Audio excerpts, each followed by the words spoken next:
This review unit of the FastSnail Nintendo Switch 2 hand grips for Joypad was provided by FastSnail.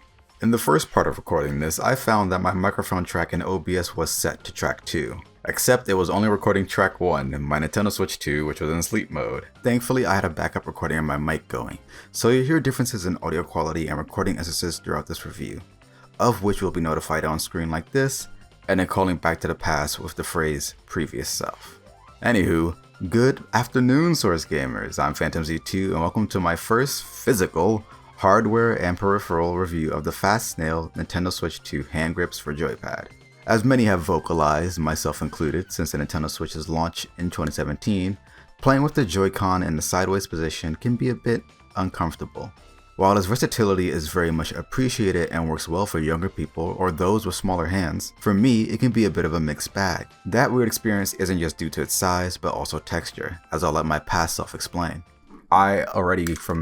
With the Switch 2 Joy-Con, one of the things that I'm very happy about in regards to what Nintendo did was the texture of them. They feel a lot more, they don't make my fingers feel uncomfortable.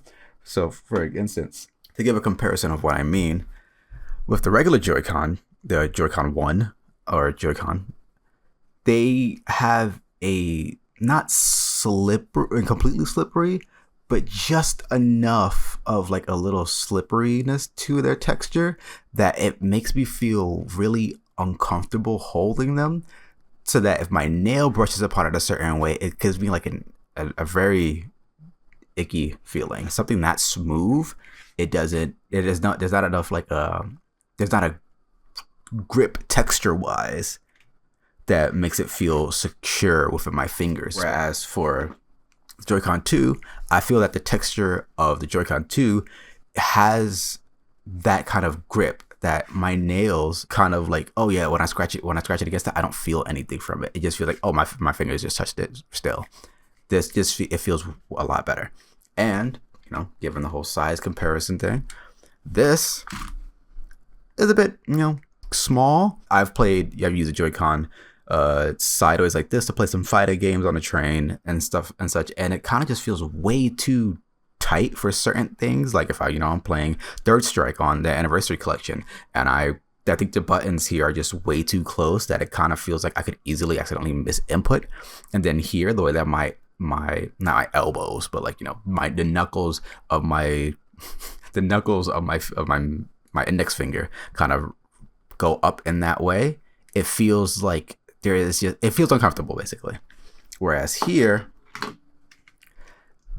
now that the space, all my knuckles are going up, but well, I guess this is my knuckle, but this part of this bone, this corner, whatever we call it, this part of my fingers, my index finger's bone, is now being situated onto the controller itself, onto the Joy-Con sideways, and thus it feels way more comfortable. Now, in that instance, I also shared my thoughts on the Joy-Con 2, which provides a more enjoyable experience when playing sideways. That's where the FastSnail Joy-Con hand grips come into play.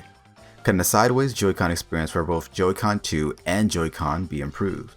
Well, to give a simple answer, yes. Generally, the FastSnail hand grip provides a better feel to the sideways playstyle for both Joy-Con.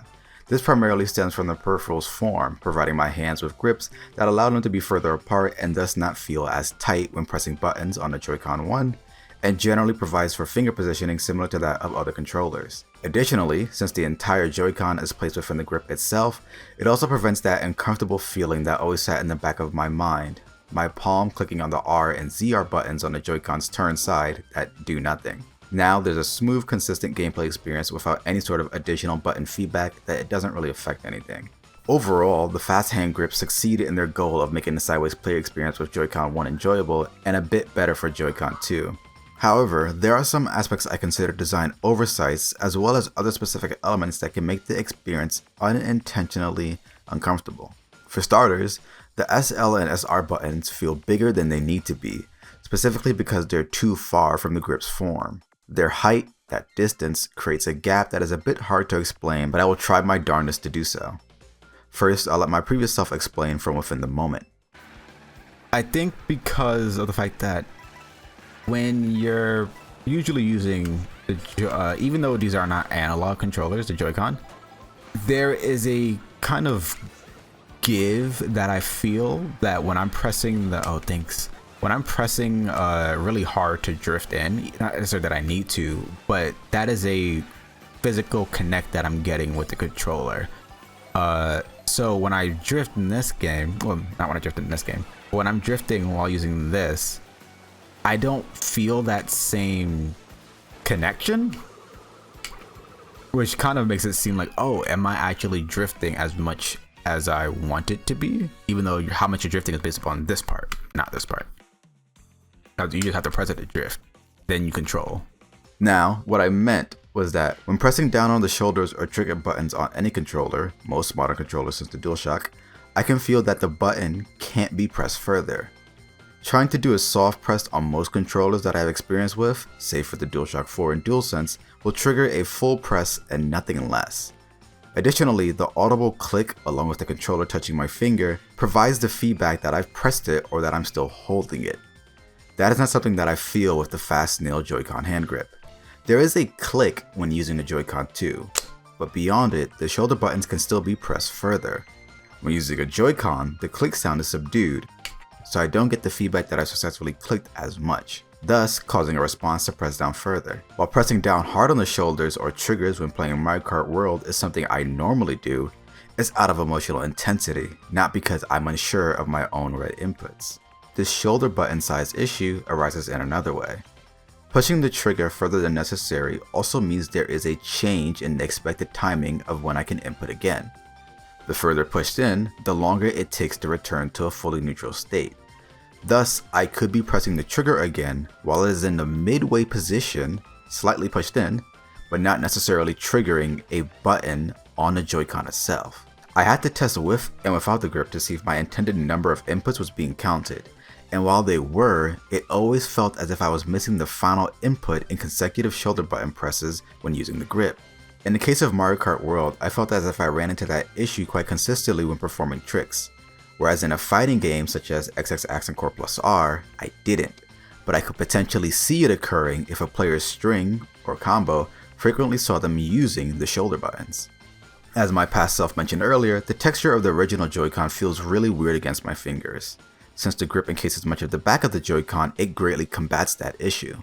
However, as the front is open to allow for button pressing, this presents a shift in texture on my thumb as it slides from rest points to a face button or rest on both surfaces simultaneously.